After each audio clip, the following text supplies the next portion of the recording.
Hello dear students, welcome in ASC starter. आज मैं आपके लिए बहुत बहुत इंपॉर्टेंट क्वेश्चन लेकर आया हूँ। मोस्ट इंपॉर्टेंट क्वेश्चन लेकर आया हूँ मैथ्स के। ठीक है, प्रैक्टिस करेंगे आप हमारे साथ। मैं आपको बता दूं कि जो डीओ ने सैम्पल पेपर इशू किया है, मैंने उसकी पूरी वीडियो बना दी है। उसको कंबाइन करके भी आपको जल्दी प्रोवाइड कर दूंगा, आप उसको भी देख लेना। तो सबसे पहले हम क्वेश्चन यहाँ पर ले रहे हैं। ठीक है, 1 नंबर का क्वेश्चन ले रहे हैं और आप सब मेरे साथ पढ़ेंगे, आप सब इसका आंसर बताएंगे और मुझे पता लगना चाहिए कि आपका आंसर क्या आया है। ठीक है, कमेंट कीजिएगा। तो पहला क्वेश्चन हमारे लिए ये रहा, हमें एक्स की वैल्यू निकालनी है। किसकी वैल्यू निकालनी है? एक्स की वैल्यू। तो कैसे करेंगे? देखो, जब ये रूट लगा हुआ है, जिन बच्चों ने खुद करना वो वीडियो रोक के खुद करेंगे, ठीक है ना, फिर आंसर मैच करेंगे सर कैसे कर रहे हैं। तो ये रूट लगा हुआ है, तो रूट को हटाने के लिए हमें 1/2 लगाना पड़ता है। तो यहाँ पे अपॉन में 2 लग जाएगा क्योंकि एक्स पहले से था। ठीक है, ये आपको याद रखना है। देखो, अगर रूट लिखा आ गया तो इसका मतलब क्या हुआ? 3 के ऊपर 1/2 है। अगर रूट लिखा आ गया और यहाँ पर हल्का सा 3 लिख दिया तो 3 के ऊपर 1/3 है। यहाँ पर देखो कुछ नहीं लिखा तो ये 2 लगेगा, यहाँ पे 3 नहीं लगेगा। ठीक है, और अगर यहाँ रूट लिखा गया 4 लिख गया तो यहाँ पे 1/4 हो जाएगा। ठीक है, क्लियर हो गया? अब सुनो, यहाँ पर भी क्लियर हो गया कैसे करा। रूट है तो अपॉन में 2 आ गया, 3 की पावर कितनी है? 7। अब बेस सेम है तो पावर जो है वो बराबर हो जाएगी, तो इसे कंपेयरिंग कर देंगे हम। ठीक है, ये याद रखना, अगर बेस सेम है, इक्वल लगा हुआ है तो पावर इक्वल हो जाएगी। और फिर ये क्रॉस मल्टीप्लाई कर देंगे, एक्स को इससे मल्टीप्लाई करेंगे, 7 2 14 हो जाएगा। ये हमारा आंसर आ गया। हो गया क्लियर अच्छे से? अब हम दूसरा क्वेश्चन ले रहे हैं। अब हम सेकंड क्वेश्चन ले रहे हैं। सेकंड क्वेश्चन है हमारे सामने, 2 की पावर हमें 38 दे रखा है, 2 की पावर 37 दे रखा है, 2 की पावर 36 दे रखा है, और यहाँ पे 2 की पावर 39 है, 2 की पावर 38 है, 2 की पावर 37 है। तो हमें इसको सॉल्व करना है। तो देखिए, बहुत ज्यादा इजी है ये। ठीक है, आपको ये 2 को 38 बस नहीं खोलना, आप दोनों में से देखेंगे किसमें ज्यादा है। ये ज्यादा है तो इन सब में से 2 कॉमन ले लेंगे। बहुत ही सिंपल है डियर, ऊपर वाला सेम उतार देंगे,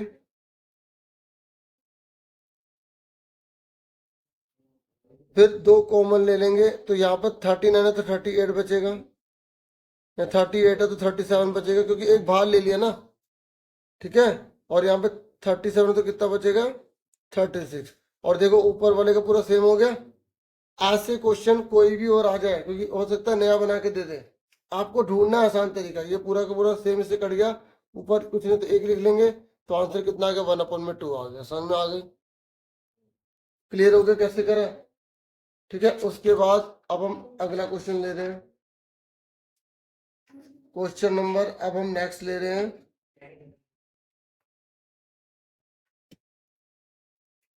हमें क्वेश्चन दे रखा है 40 से 80। ठीक है, और हमसे पूछा गया है कि क्लास मार्क निकालिए, हिंदी में वर्ग चिन्ह निकालना है। बस इतना सा 1 नंबर का एमसीक्यू में आया।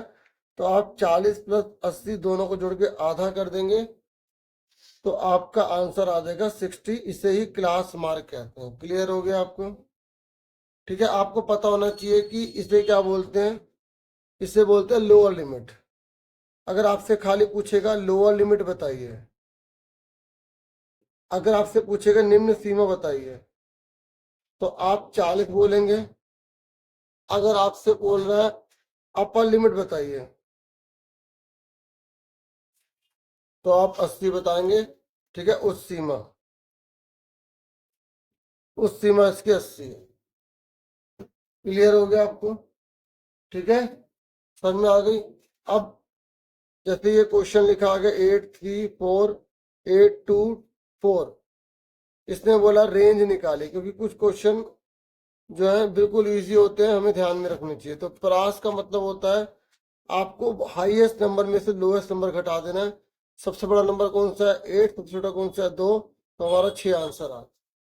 ठीक है, मैं ऐसे पढ़ा रहा हूँ, थोड़ा सा पहले बिल्कुल इजी, थोड़ा सा बिल्कुल टफ। ठीक है, इस तरीके से, ताकि बच्चे को जो है ना सही से समझ में आ सके और अच्छे से वो कर पाए, कॉन्फिडेंस बिल्डअप हो जाए। देखिए क्वेश्चन आपके एग्जाम में आ गया कि इसका हिस्टोग्राम बनाना है। तो जिन बच्चों का आता है वो खुद ट्राई करेंगे, ठीक है, बाकी मैच करेंगे और बाकी समझेंगे। देखो यहाँ पर ना 10 से कम 20 से कम इस तरीके से क्वेश्चन दे दिया। हो सकता है आपने ऐसा क्वेश्चन कभी बुक में पढ़ा ही ना हो। तो जब भी लेस देन लिखा आ जाता है ना, तो पहले हमें इसको क्लास इंटरवल में बदलना पड़ता है, कंटिन्यूस सीरीज में लाना पड़ता है। ये आपको याद रखना है। जब भी हिस्टोग्राम बोलेगा तो आपको कंटिन्यूस सीरीज में लाना है। तो कंटिन्यूस सीरीज में कितना लाएंगे, देखो किसका पढ़ा चल रहा है, 10 का चल रहा है। तो आप इसको कंटिन्यूस सीरीज में कैसे बदलेंगे, देखो मैं यहाँ थोड़ा सा छोटा करता हूँ। तो 0 से 10 लेंगे। तो अब आप मुझे बताओ 10 से कम, यानी कि 0 से 10, हाँ या ना। अगर मैं बोलूँ 10 से कम का मतलब क्या हुआ, अगर 10 का पढ़ा चलो 0 से 10, तो 0 से 10, ठीक है। फिर क्या है 20 से कम, यानी कि 10 से 20, ठीक है। फिर 20 से कितना होगा 30, फिर 30 से 40, फिर 40 से कितना होगा 50, फिर 50 से कितना होगा 60। क्योंकि इस क्वेश्चन में हमें पहले ठीक भी करना है, ठीक है। अब इसने बोला 60 से कम बोला है, ठीक है, तो हमें ये 60 से ऊपर लेने की जरूरत ही नहीं है, हाँ या ना। जब इसने 60 से कम बोला तो 60 से कम 50 तक ही तो लेंगे। तो ये हमने पहले इसे क्लास इंटरवल में बदल दिया। अब इस नंबर को भी ठीक करेंगे, बच्चे इसको तो ठीक कर देते हैं लेकिन इसको ठीक नहीं करते। तो इसको ठीक करना बहुत जरूरी है। पता है कैसे करेंगे, देखो 10 से कम कितना 15, तो ये 15 आ जाएगा। ये क्वेश्चन है, ये आंसर कर रहे हैं। तो 15 लिखा है। आपको सर वो तो सेम ही उतार दिया आपने। अब बात बनेगी 10 से 20 में कितने होंगे, देखो 20 से कम बोल रहा है, तो 20 से कम में 10 से कम वाले भी तो जुड़े होंगे। जैसे मैंने बोला कि एक रूम में छठी क्लास के बच्चे बैठे, 7वीं क्लास के बैठे, 8वीं क्लास के बैठे। अगर मैंने बोला 7वीं से कम क्लास के बच्चे, तो छठी क्लास के बच्चों को गिनोगे। लेकिन मैंने जब बोला 8वीं से कम बच्चे, तो उसमें 7 और छठी के बच्चे नहीं गिन लोगे। तो जब इंटरवल बताया जाता है तो इंटरवल में केवल हमें उसी को लेना है। जैसे मैंने बोला सिर्फ छठी के बच्चे बताओ, सिर्फ 7वीं के बच्चे बताओ, तो ऐसे ही यहाँ पर भी हमें उसी इंटरवल में देखना है। तो हम क्या करेंगे, 20 में से 15 के 5 लिखेंगे। आपको घटाते चले जाना है, क्या करते चले जाना है, घटाते। अब 20 से 30 में कितना आएगा, 30 में से 20 गए 10, 30 से 40 में कितना आएगा, 50 में 30 गए 20, और 40 से 50 में कितना आएगा, 55 से 5 50 गए 5, और 50 60 में कितना, 60 से 55 गए 5। अब चेक कैसे करेंगे, अगर टोटल इसके बराबर आ गया तो हमने सही करा। 15 5 20 30 40 50 60 सही आ रहा है। तो अगर लास्ट वाला नंबर टोटल के बराबर आ गया तो हमने सही करा। अभी हमने केवल टेबल बनाई है, क्या बनाई है, टेबल। अभी हमने हिस्टोग्राम नहीं बनाया। मेरी बात समझ में आ रही है, अब बनाएंगे हिस्टोग्राम। देखो मैं रफ तरीके से बना रहा हूँ, आप नोनो नोनो प्यारा प्यारा बनाना, ठीक है। ठीक है, ये देखो इस तरीके से हमेशा टेबल लेते हैं। तो ये 7 पूरा यहाँ लिखेंगे, 0 यहाँ पर आता है, कई बच्चे ना 0 यहाँ ले लेते हैं, 0 यहाँ आता है या 0 यहाँ ले लेते हैं, यहाँ लोगे ना 0। अभी पूरा 7 उतारो, 10 20 30 40 50 60, बस 60 तक लेंगे। और ये कितना जा जा रहा 20 तक है, तो कितने का टेबल ले लूँ, तो मैं 2 का भी ले सकता हूँ, 5 का ले लेते हैं। यहाँ पे भी टेबल लेना होता है हमेशा, ठीक है। अब 0 से 10 कितना 15, 0 से 10 कितना 15, फिर 10 से 20 कितना 5, 10 से 20 कितना 5, फिर 20 से 30 कितना 10, ठीक है। फिर 30 से 40 कितना 20, 30 से 40 कितना 20। देखो ये ना जुड़ जुड़ के आ रहा है, क्योंकि हिस्टोग्राम जो होता है वो इस तरह से ज्वाइंट होता है, ठीक है। इस वाले को लेंथ बोलते हैं, इसको ब्रेथ बोलते हैं। अगर आपसे पूछेगा 2D शेप में कौन होता है, तो हिस्टोग्राम होता है, जो जॉइंट होता है। अगर वो पूछेगा कि किस में कंटिन्यूस सीरीज से बनाया जाता है डायग्राम, तो कंटिन्यूस सीरीज में कौन सा डायग्राम बनाया जाएगा, हिस्टोग्राम बनाया जाएगा। सतत श्रृंखला में बनाया जाता है, ये आपको पता होना चाहिए, क्योंकि आपसे डीपली भी पूछ सकता है, ठीक है। तो 40 से 50 में 5 आ गया, 50 से 60 में कितना आ गया, वो भी 5 है। तो ये हमारा आंसर है। और यहाँ पे जो भी डिटेल लिखी होगी क्वेश्चन में, यहाँ पे लिख देंगे, और इसकी जो डिटेल होगी जैसे किलोमीटर जो भी है, इस वाली लाइन को एक्स एक्सिस बोलते हैं, ठीक है। और इस वाली लाइन को वाई एक्सिस बोलते हैं। और ये जो हम बॉक्स ले रहे हैं, एक बॉक्स में क्या ले रहे हैं, कितनी यूनिट ले रहे हैं, 5 इकाई ले रहे हैं, तो 5 यूनिट ले रहे हैं, या जिसका नाम लिखा वो लिख देंगे। समझ में आगे कैसे करा हमने, क्लियर हो गया। चलो अब आगे देखते हैं। एक क्वेश्चन मैं बिल्कुल सिंपल सा लूंगा, मैंने कहा था थोड़ा सा लंबा क्वेश्चन, एक थोड़ा सा छोटा, ठीक है। तो आपको इसका आंसर बताना, जल्दी से बताओ। अगर मैं बोल रहा हूं मुझे ये वाला एंगल निकालना है, ये वाला एंगल निकालना है, ये वाला, ठीक है, ठीक है, ये एंगल निकालना है। तो अगर आपको ये वाला एंगल 40 डिग्री दे रखा है, कितने का दे रखा है, 40 डिग्री, तो आप मुझे बता सकते हैं ये एंगल कितने का होगा, जल्दी बताओ। देखो मैं अब आपको बता रहा हूँ, जिन्होंने वीडियो रोक के कर लिया वो अपना आंसर मैच करो। देखो ये भी रेडियस है, ये भी रेडियस है, हाँ ये ना। जब किसी ट्राइंगल में दो साइड बराबर होती हैं तो उसके आमने सामने के एंगल भी बराबर होते हैं। इसका मतलब अगर ये 40 है तो ये भी 40 होगा। समझ में आ गई, ये 40 है तो ये भी 40 होगा। देखो याद रखो, अगर मैंने ट्राइंगल ऐसे बनाया और मैंने बोला ये इसके बराबर है, तो अगर ये 40 है तो ये भी 40 होगा।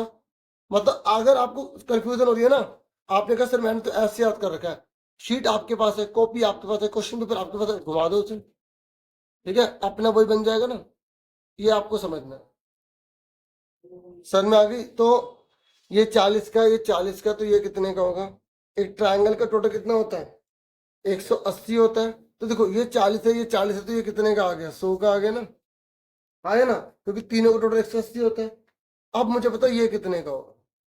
देखो ये सेंटर पे एंगल बन रहा है, ये केंद्रक पे बन रहा है, और ये सरकमफ्रेंस यानी कि परिधि पे बन रहा है। तो परिधि पे बनने वाला कोण केंद्र पे बनने वाले कोण का आधा होता है। ये 100 है तो 50 का हो गया। सेंटर पे बनने वाला एंगल जो होता है ना, वो सरकमफ्रेंस पे बनने वाले एंगल का डबल होता है। इसका मतलब सरकमफ्रेंस पे बनने वाला एंगल जो होगा वो सेंटर पे बनने वाले एंगल का आधा होगा, हाफ होगा। तो 50 निकल गया ना। तो ठीक है, एक छोटा क्वेश्चन हमने ले लिया, आया समझ में, ठीक है। एक और छोटा ले लेता हूँ, क्योंकि इस तरह के क्वेश्चन ना एग्जाम में दे दिए जाते हैं, बहुत बार रिपीटेड होते हैं। देखो ये 70 डिग्री दे रखा है, ये आपसे एक्स दे दिया, ये इसने वाई दे दिया, और यहाँ पर इसने 50 दे दिया। आपसे एक्स और वाई की वैल्यू पूछ रहा है और बोल रहा है इन दोनों को टोटल बताओ कितना है। थोड़ा ऐसे घुमा के थोड़ा सा चेंज करके दे देगा। तो आपको अगर कंसेप्ट पता है, आपको पता है कि सर्कल है और सर्कल में कोई भी क्वाड्रिलेटरल बनता है तो उसका आमने सामने का टोटल 180 डिग्री होता है, उसे साइक्लिक क्वाड्रिलेटरल कहते हैं, चक्रीय चतुर्भुज कहते हैं, ठीक है। समझे मेरी बात। तो अब आप मुझे बताइए 70 का तो एक्स कितने का होगा, 110 का होगा। उसके बाद नेक्स्ट बताओ मुझे, अगर ये 50 का है तो ये कितने का होगा, बताओ। 130 का होगा ना, ये 50 का तो 130 का होगा। अब हमसे क्या पूछा है इसने, हमसे पूछा है कि इन दोनों का टोटल कितना होगा। तो x कितने का है 110, y कितने का 130, तो दोनों को जोड़ दिया 240 लिख दिया। फिर अगर थोड़ा और मुश्किल पूछेगा तो बोलेगा बताओ कौन सा एंगल है, तो ये रिफ्लेक्स एंगल है, स्ट्रेट एंगल है, या 180 से बड़ा एंगल है, इस तरीके से कुछ भी पूछेगा तो आप उसके हिसाब से बता दोगे। तो मैं आपको रिफ्लेक्स क्या होता है, कॉम्प्लीमेंट्री क्या होता है, सप्लीमेंट्री क्या होता है, ये भी एक बार बता देता हूँ। देखो क्योंकि एग्जाम में 1 नंबर में ये भी बहुत बार पूछे गए हैं, ठीक है। कॉम्प्लीमेंट्री, ठीक है, जो पूरक कोण है। देखो लास्ट जो 4 से 5 साल से जो क्वेश्चन आ रखे हैं वो, और प्लस जो 10 साल से आ रखे हैं वो, उनके बेस पर ही मैं ये आपको वीडियो बना के दे रहा हूँ, ठीक है। मतलब और भी बहुत सारी वीडियोस आपके लिए लेकर आऊंगा, पुरानी वीडियो भी आप देख सकते हो, बहुत बेनिफिट मिलेगा। कॉम्प्लीमेंट्री मतलब होता है जिसका टोटल 90 होता है, याद रखना, पूरक बोलते हैं। अगर एक 45 का है तो दूसरा 45 का होगा। ये तो वो क्वेश्चन हो गया जिसमें बोलता है कि ऐसे दो ऐसे कॉम्प्लीमेंट्री बताओ जो अपने बराबर हो, तो 45 45 हो गया, हाँ या ना। समझ में कॉम्प्लीमेंट्री किसे कहते हैं। अगर एक 10 है तो उसका कॉम्प्लीमेंट्री कितना होगा, 70 डिग्री होगा, सही है, गलत, 80 डिग्री होगा। टोटल 90 आना चाहिए बच्चों, ठीक है। चलो अब उसके बाद सप्लीमेंट्री पे आ जाओ, ठीक है। सप्लीमेंट, सप्लीमेंट्री मतलब होता है समपूरक, जिसका टोटल 180 डिग्री होता है डियर। ठीक है, किसे कहते हैं सप्लीमेंट्री का टोटल 180 होता है। तो अब बताओ कौन से सप्लीमेंट्री होते हैं जो अपने बराबर होते हैं? तो 90 90 हो गए, हाँ या ना? अगर आपसे पूछे कि अगर एक 100 डिग्री है तो दूसरा कितने का होगा? वेरी गुड, 80 डिग्री का होगा। जिन्होंने बोला ना वेरी गुड, ठीक है। समझ में आगे सप्लीमेंट्री किसे कहते हैं? जिसका टोटल 180 हो। ठीक है, उसके बाद आ जाओ अब रिफ्लेक्स, हिंदी में बोलते हैं प्रतिवर्ती। प्रतिवर्ती का मतलब होता है जो 180 डिग्री से बड़ा होता है। ठीक है, जैसे ही अगर रिफ्लेक्स पूछेगा तो आपको 360 में से घटा देना, 360 से घटा दो। ठीक है, अगर मैंने बोला 110 का रिफ्लेक्स कितना होगा, तो क्या करेंगे? 360 में से 110 घटा देंगे, 250। और अगर एग्जाम में ऐसे न्यूमेरिकल बना आ जाए, ऐसे एंगल बना आ जाए कि भाई ये 70 डिग्री है तो इसका रिफ्लेक्स निकालो, तो रिफ्लेक्स का मतलब है कि ये वाला पार्ट छोड़ के बाकी पूरा सर्कल, क्योंकि देखो जो पूरा सर्कल होता है ना वो 360 डिग्री का होता है, पता है आपको? तो अगर ये 70 तो बाकी बचा कितना? तो 360 में से 70 घटाने के तो 290 आ जाएगा। तो 290 आ गए, रिफ्लेक्स मतलब क्या होता है? प्रतिवर्ती। ठीक है, अब उसके बाद आ जाओ वर्टिकली अपोजिट क्या होता है? Vertically opposite angle. Vertically opposite angle मतलब होता है जो एक दूसरे के बराबर होते हैं, उल्टे होते हैं। ऊर्ध्वाधर सम्मुख कोण, ऊर्ध्वाधर सम्मुख कोण। जैसे मान लो ये 70 डिग्री का है ना, ठीक है, ये 70 डिग्री का है, तो ये भी 70 डिग्री का ही होगा। पर एग्जाम में इतना सिंपल भी मुझे नहीं लगता पूछेगा, वो थोड़ा सा ऐसे पूछ लेगा कि भाई मान लो ये 110 का है और ये x प्लस 80 है, तो x की वैल्यू निकालो। आपको पता है ना कि दोनों का टोटल बराबर है, तो 80 में क्या जोड़ेंगे कि 110 आ जाए? 30 जोड़ेंगे ना, नहीं तो आप ऐसे करके दिखा दो, प्लस का 180 जाके माइनस का हो गया, तो कितना आ गया? 30 का आ गया। ठीक है, फिर उसके बाद आ जाओ लीनियर पेयर पे। लीनियर पेयर का मतलब होता है रैखिक युग्म, जिसका टोटल जो है ना टोटल 180 डिग्री होता है। मतलब जैसे एक लाइन ड्रॉ करी और इसका और इसका टोटल 180 होगा, अगर ये 70 का तो ये कितने का बचेगा? 110 का बचेगा। ठीक है, इसे लीनियर पेयर कहते हैं। ठीक है, अगर मुझे बताओ ये 60 का तो ये कितने का होगा? 120 डिग्री का होगा। अगर बताओ ये 50 का है तो ये कितने का होगा? 130 का होगा। टोटल मिला के 180 बनता है, उसे लीनियर पेयर कहते हैं।